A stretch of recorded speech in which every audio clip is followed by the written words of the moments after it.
All right, so this story is ugly on so many levels: racism, adultery, possible extortion. With me now, Brian Claypool, a criminal defense attorney and Clippers season ticket holder; Joey Jackson, HLN legal analyst; and Terrence Moore, CNN.com sports contributor. Welcome to all of you. Thank you, Carol. Good morning. Hi, Carol. Okay, let's get going. Before we begin, I want our viewers to listen to more of this audio tape. This is supposedly a conversation between the Clippers owner and his mistress. Let's listen. I saw someone I admire Magic Johnson. Okay, good. I'm sorry. Okay. He's made a lot of changes for his community, for the world, for the people, for the minorities. He's helped a lot of people. Why are you forcing this down my throat? I'm finished talking to you. I have nothing more to say. And I took a picture with someone I admire. Good. And he happens to be black, and I'm sorry. I think it's nice that you admire him. I know him well, and he should be admired. And I'm just saying that it's too bad you can't admire him privately. And during your entire life, your whole life, admire him. Bring him here, feed him, him. I don't care. You can do anything. But don't put him on an Instagram for the world has to see, so they have to call me. And don't bring him into my games, okay?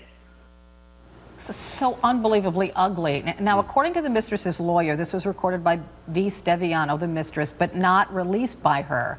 But Joey, it certainly seems, actually it's quite obvious, that she is deliberately needling Sterling. What do you think? Well, Carol, whether he's deliberately needled or not, this speaks to his inner feelings and his views. And people don't sort of needle you to say things that you don't believe. And the fact is that you can talk about, not you, Carol, but it could be talked about from his attorney's perspective, what an awful person she is. She's really embezzling him. There are lawsuits pending. The fact of the matter is that he said something that really is disturbing, deplorable, and disgusting. And we could attack the victim all day till Sunday, but it doesn't excuse his bad behavior, his inner thoughts, and his views as to what he feels about people of color and others who don't comport with, apparently, his view of the world. And his comments are so hateful, but it's just mind-boggling how this all came about. And Terrence, I'll pose this question to you. Sterling's wife is suing Steviano for fraud, right? Steviano is not happy that Mr. Sterling has embraced this lawsuit. She's being sued for $1.8 million.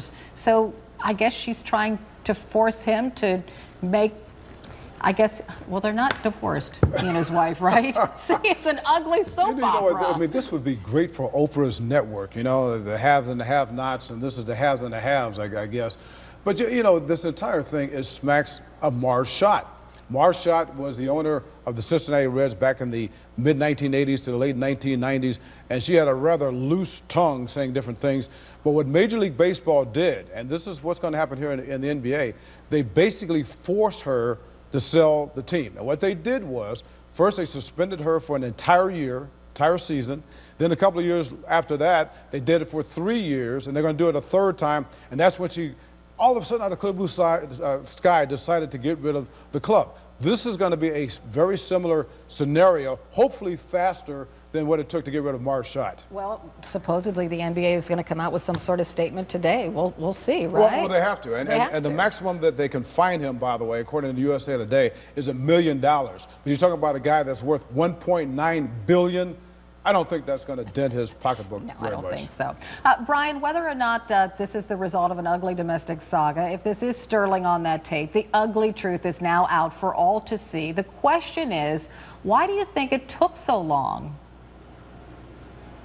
Well, Carol, first of all, I don't even care about whether she needled Donald Sterling or not, because the proof's in the pudding. He publicly displayed his racial animus toward people of color. And you made a good point earlier.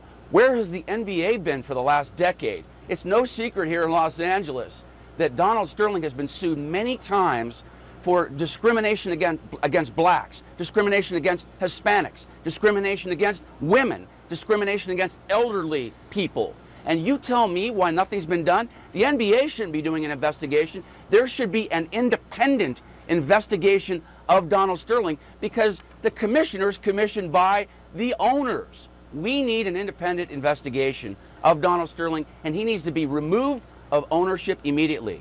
Well, Joey, I'm struggling to understand why the NBA allowed him to buy a team in the first place? Can they prevent someone from buying a team?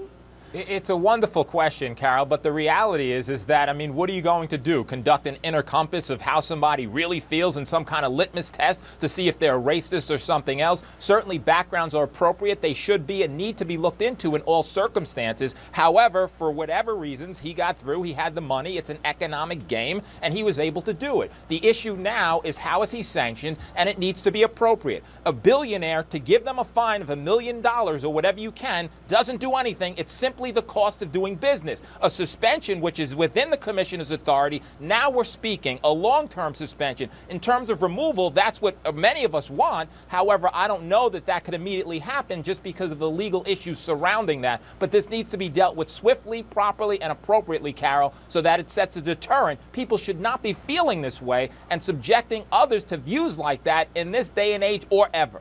Carol, Right, well, go ahead. I was going to say, actually, I can answer that question, though, why this has been going on for so long. It's very simple. Two things. Number one, nobody ever cared about the Clippers until the last couple of years. And when he bought the Clippers back in 1981, they were a non-entity. They were just happy to get somebody to buy that franchise. Number two, the NBA, very similar to all these other professional sports, you have the good old boy network here. Once you get in that club, unless you do something, like start a war in a foreign country, they're going to turn and look the other way. They knew what was going on, and everybody's exactly right. The NBA owners, his fellow owners, are as much as at fault here as Donald Sterling. Okay, so Brian, last question to you. You're a season ticket holder of the Clippers. Some people have suggested that season ticket holders should boycott the games. Fans should boycott the games. Is that the right road to take? No, Carol. I'll tell you why. Billy Crystal is a diehard Clipper fan just like I am. He sent out a great tweet. He said Donald Sterling owns the Clippers, but they belong to us. So we're going to be at that game tomorrow night, and we're going to 100% support the Clippers. But I will tell you, in terms of next year, I've already given them a deposit. If Donald Sterling is the owner of the Clippers next year, I'm out, and I want my deposit back. And trust me, if he's still the owner next year, the Clippers will be dismantled, and there will be no Los Angeles Clippers next year. For the players, Brian, and you're a rabid fan, and I know what it's like to cheer for a team that's not been so good over the years, right? Because I'm a Detroit Lions fan.